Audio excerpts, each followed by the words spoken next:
उस्मान सेठ का जन्म आज के कर्नाटक के बेंगलुरु में साल 1887 में देश के सबसे प्रतिष्ठित रईस मुस्लिम परिवार में हुआ था। उनके पिता गुजरात के कच्छ में कपड़ों के बहुत बड़े व्यापारी थे जो बेंगलुरु में आकर बस गए थे।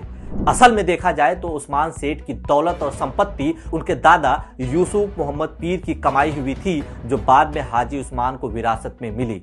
हाजी उस्मान सेठ वो व्यक्ति थे जिनकी कैश फार्मेसी को बेंगलुरु के पहले सुपर स्टोर और मॉल के रूप में जाना जाता है। यहाँ पर पीन से लेकर कार तक, विदेशी कपड़ों से लेकर विदेशी फल और सब्जियां तक मिला करती थी। सामान यूरोप से आयात किया जाता था। दूर दराज के क्षेत्रों के संभ्रांत लोग यहाँ खरीदारी करने आते थे। बेंगलुरु के आसपास के क्षेत्रों में हाजी उस्मान का ओपेरा थिएटर काफी पॉपुलर था। यहाँ पर केवल अंग्रेजी फिल्मों की स्क्रीनिंग की जाती थी। बड़ी संख्या में अंग्रेज दर्शक भी पहुंचते थे। बेंगलुरु के आसपास के बहुत से स्कूल ऐसे थे जिनका निर्माण हाजी उस्मान ने ही करवाया था। इस तरह से देखा जाए तो विरासत में मिली कारोबार को हाजी उस्मान सेठ ने खूब आगे बढ़ाया। एक समय था जब वो अंग्रेजी हुकूमत के सबसे अमीर भारतीयों में एक माने जाते थे।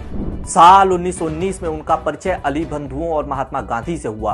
खिलाफत आंदोलन और असहयोग आंदोलन में इन्होंने बढ़ चढ़कर हिस्सा लिया। साल 1920 में जब स्वतंत्रता आंदोलन में पैसे की कमी होने लगी, उस दौरान अली ब्रदर्स, जवाहरलाल नेहरू और महात्मा गांधी ने उस्मान सेठ से मुलाकात की और मदद की दरख्वास्त की। हाजी उस्मान सेठ ने एक पल के लिए भी नहीं सोचा और महात्मा गांधी के हाथों में एक ब्लैंक चेक और 10 किलो सोने के जेवरों से भरा बैग थमा दिया। सोचिए क्या जज्बा और जुनून रहा होगा। उन्होंने साथ में यह भी कहा कि आप निश्चिंत रहें, मेरे पास जो कुछ भी है वो देश की आजादी के लिए ही है। जब भी देश को जरूरत होगी मैं उसे निसंकोच देने के लिए तैयार रहूंगा। उन्होंने अपना ये वादा मरते दम तक निभाया। असहयोग आंदोलन के दौरान जब महात्मा गांधी ने विदेशी वस्तुओं का बहिष्कार करने की बात की तो उन्होंने अपने स्टोर के लिए विदेशी सामानों का आयात करना रोक दिया। बड़ी तादाद में विदेशी कपड़ों को जला दिया। अपने ओपेरा थिएटर में अंग्रेजी फिल्मों की स्क्रीनिंग रोक दी।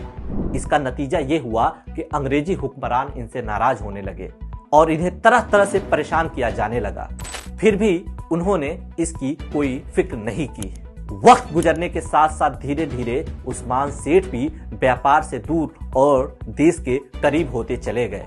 ऐसे में उन्हें वो दौर भी देखना पड़ा जब उनकी रईसी तंगहाली में बदल गई। लेकिन उन्होंने इस तंगहाली और बर्बादी का ना कभी जिक्र किया ना कभी फिक्र किया। एक ऐसा भी वक्त आया जब देश को आर्थिक मदद की फिर जरूरत पड़ी तो उन्होंने अपने बड़े बेटे को ही गिरवी रख दिया। इससे जो धन प्राप्त हुआ उसे इन्होंने फिर से देश की सेवा में लगा दिया। कभी 27 बंगलों के मालिक, 7,000 करोड़ की संपत्ति के वारिस हाजी उस्मान सेठ की जब 1932 में मौत हुई तो उनके सर पर अपने मकान का छत तक नहीं था। किराए के मकान में उन्होंने दम तोड़ा। कहा जाता है कि जब उनका जनाजा निकला तो कई किलोमीटर तक सड़कों पर लंबी लंबी कतारें लग गई थी। लोगों का भारी हुजूम और भीड़ उनका अंतिम दर्शन देने पहुंचा। यही उनकी कमाई थी, यही उनकी विरासत थी। महात्मा गांधी ने हाजी उस्मान सेठ की दानवीरता के बारे में कहा था कि हाजी उस्मान सेठ के हम सभी कर्जदार हैं, इनके एहसानों का बदला नहीं चुकाया जा सकता है। आजादी का एक ऐसा वीर नायक आज इतिहास के पन्नों में कहीं गुम हो चुका है। जिस व्यक्ति की दानवीरता की कहानी किताबों के पहले पन्ने पे होनी चाहिए थी वो लोगों की स्मृति तक से गायब हो चुका है।